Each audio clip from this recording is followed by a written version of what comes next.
Mauro Gracili berbicara tentang kedatangan Marc Marquez ke tim resmi Ducati dan bagaimana keputusan itu dibuat. Ia juga menanggapi pihak-pihak yang menganggap keputusan ini berisiko dan meyakini bahwa hal tersebut akan menjadi sumber masalah bagi mereka di masa depan. Mauro Gracili menggantikan Paolo Ciabatti sebagai Direktur Olahraga dan Pemasaran Ducati mulai musim ini dan seterusnya. Dan debutnya di posisi tersebut berjalan dengan baik. Tidak hanya berhasil mempertahankan Pecco Bagnaia di tim pabrikan untuk beberapa musim lagi, namun ia juga berhasil merekrut Marc Marquez. Sebuah tim yang sudah diimpikan oleh banyak orang untuk musim depan. Namun banyak juga yang berpikir bahwa mungkin saja akan ada masalah di dalam tim. Bukanlah ide yang baik untuk menempatkan dua ayam jantan di kandang yang sama. Namun itu adalah sesuatu yang tampaknya tidak mengkhawatirkan tim Borgo Panigale. Pecco Bagnaia adalah yang nomor satu bagi kami. Ia adalah duta besar kami pembawa bendera Ducati, orang yang paling penting dari sudut pandang olahraga.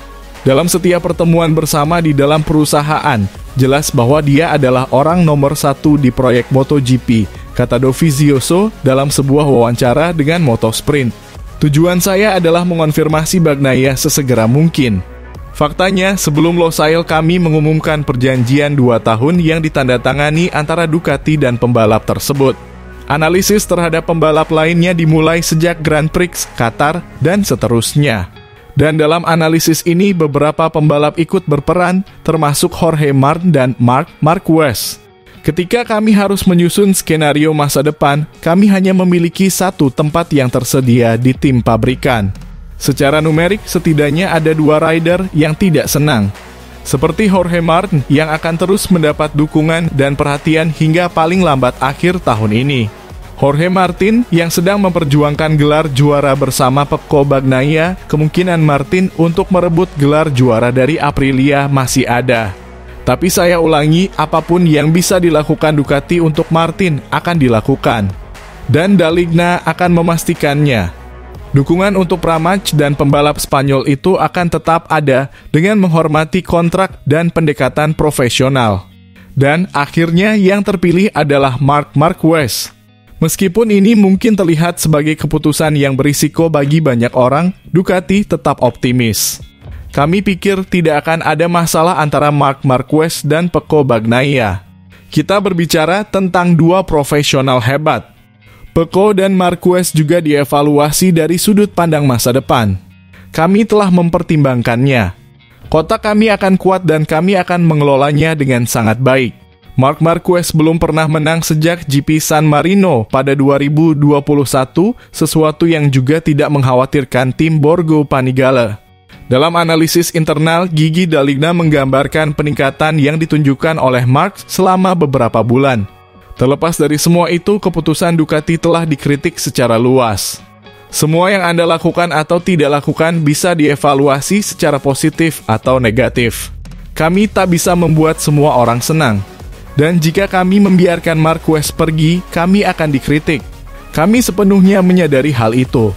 Topik lain yang dibicarakan Gracili dalam wawancara ini adalah jumlah GP25 yang akan turun di grid tahun depan. Saya pastikan hanya akan ada 3 motor GP25. 2 diantaranya jelas untuk tim resmi Lenovo. Opsi ketiga sedang dalam proses. Kami sedang mengerjakannya dengan sangat hati-hati mengikuti modus operandi yang dijelaskan di atas, evaluasi dan analisis kolektif dari setiap aspek.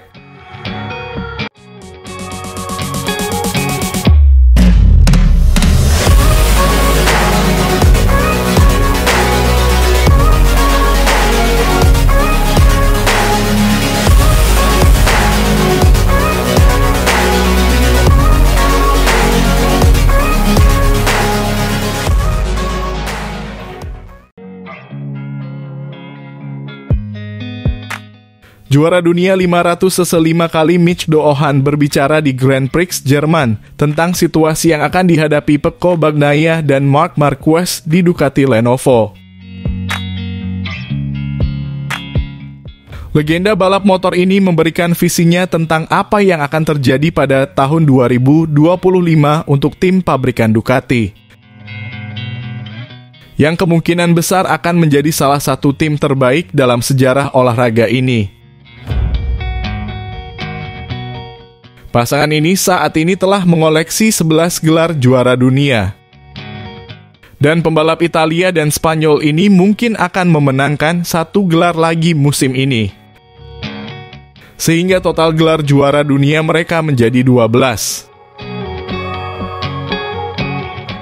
Inilah yang dikatakan Do Oh-han kepada televisi TNT Sports The Grid di Sachsenring sesaat sebelum balapan dimulai. Ketika ditanya apa yang ia harapkan dari Marc Marquez dan Pecco Bagnaia tahun depan sebagai rekan setim dan dengan motor terbaik di grid.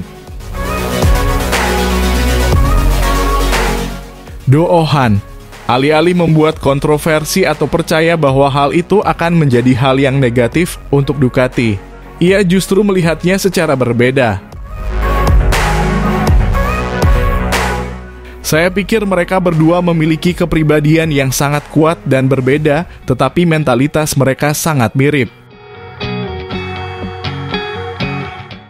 Jadi saya pikir ini akan menguntungkan bagi Ducati dan mereka akan dapat mengembangkan motor dengan sangat baik yang dapat mempersulit pembalap Ducati lainnya.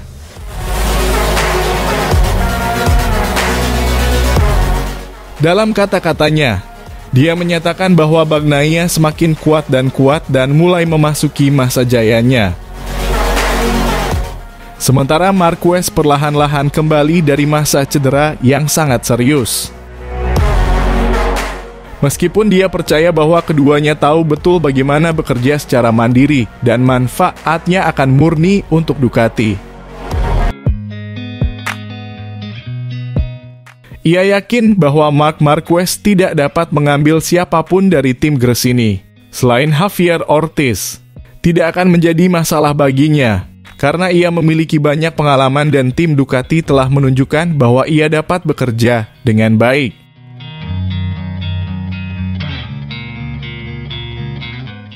Fokusnya adalah untuk terus meningkatkan performanya dengan GP23 dan kemudian upgrade dengan GP25. Mereka adalah pabrikan yang dominan saat ini, jadi saya membayangkan dia berada di tempat yang bagus dan pada akhirnya Bagnaia hanya perlu tampil dan dia melakukannya dengan sangat baik. Ia semakin kuat dan kuat hanya dengan percaya bahwa ia bisa menang, meraih pole, dan apapun itu.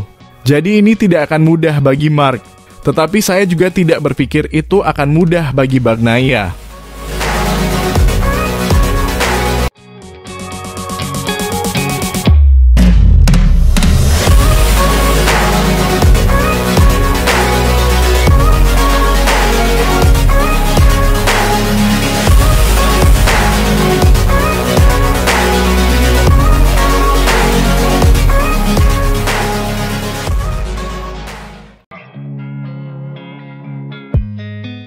Oscar harus hadir dalam acara Nico Abad untuk mengomentari GP Jerman.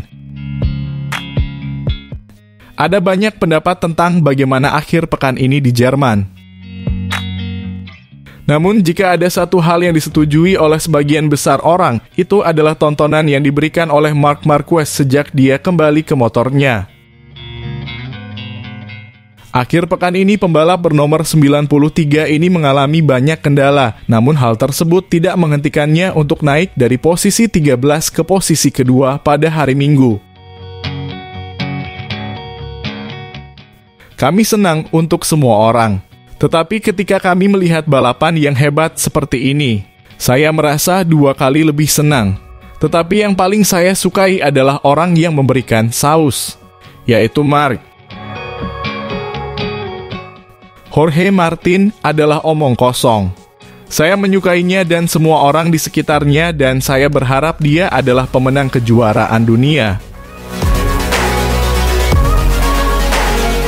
Tetapi ada seorang pria bernama Marc Marquez yang tidak pernah menyerah, yang melakukan Grand Prix yang hebat dan merupakan satu-satunya yang mampu melawan Pecco dan Martin dengan motor yang lebih rendah. Marquez mengalami kecelakaan 6 bulan lalu, tetapi dia melakukan semua yang dia bisa untuk menjadi juara dunia lagi, tetapi kesopanan tidak menghilangkan keberanian, kata Oscar Haro. Kecelakaan Jorge Martin, nasib buruk atau tekanan? Saya pikir hari ini Pecco bisa dibilang tak terkalahkan. Satu-satunya pembalap yang menurut saya bisa membuatnya sedikit terbayang selain Jorge Martin adalah Marc Marquez dengan GP24. Pecco adalah salah satu rider yang seperti serigala di Little Red Riding Hood. Kekuatan seorang pembalap seperti Pecco atau Marquez adalah jika ada pembalap lain yang melihat papan bertuliskan P2 dan dia mengejarnya, dia akan mulai gugup. Pecco sangat bagus hari ini. Bagi saya, dia memiliki keunggulan yang luar biasa dan itulah yang membuat Jorge sedikit kehilangan konsentrasinya. Dalam beberapa bulan terakhir, kita telah melihat bagaimana Marc Marquez telah mengubah suasana hatinya dengan cara yang brutal. Pembalap ini telah kembali menikmati dirinya di atas motor dan dia menunjukkannya kepada kita. Oscar Haro mengomentari masa lalu sang pembalap dan kecelakaan naas yang dialaminya saat Marc mengalami patah tulang humerus di Jerez. Di pagi yang sama kami mengalami kecelakaan yang sangat parah dengan Crutchlow. Mereka berdua dinyatakan tidak fit untuk balapan akhir pekan itu. Minggu berikutnya setelah menjalani operasi, mereka naik pesawat pada hari Rabu untuk balapan lagi. Semua orang di Honda pasti mengatakan kepada Marquez bahwa dia tidak harus balapan, bahwa dia tidak siap. Emilio Alzamora, Alberto Puig, dan para presiden Honda seharusnya mengatakan kepadanya bahwa dia tidak bisa membalap. Namun tak ada yang berani mengatakannya. Tapi tahukah Anda mengapa? Karena jika seorang pembalap menginginkannya, ia akan membuang Anda dari sisinya dan keluar dari kotak, lalu Anda pulang ke rumah. Tidak demikian halnya dengan Marc Marquez, karena dia tidak akan melakukan itu, tetapi mereka memiliki kekuatan itu. Merekalah yang menentukan hidup mereka. Namun kembali ke masa sekarang, saya pikir dia sudah tahu dan dia sudah diberitahu bahwa dengan GP23 sangat sulit untuk menang. Sachsenring adalah kesempatannya, ini adalah sirkuit yang sangat kecil. Jika ia memulai balapan dari baris pertama atau kedua, saya yakin ia akan menang.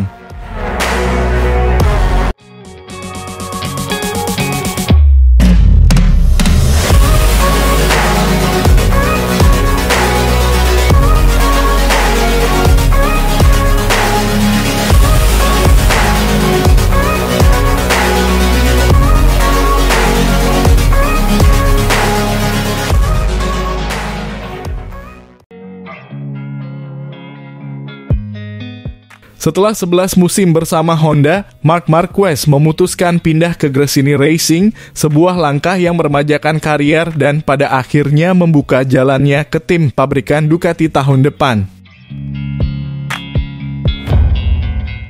Setelah 9 putaran, Marquez saat ini berada di urutan ketiga klasemen, tertinggal 56 poin dari Francesco Bagnaia dan 24 poin dari Jorge Martin. Dengan selisih 11 poin atas Enea Bastianini, pembalap yang akan digantikannya tahun depan. Paruh pertama musim ini bagus. Bisa dibilang tidak super bagus karena kami melakukan beberapa kesalahan, kata Marquez setelah naik dari P13 untuk podium Gresini kelimnanya dari 9 putaran di Sachsenring.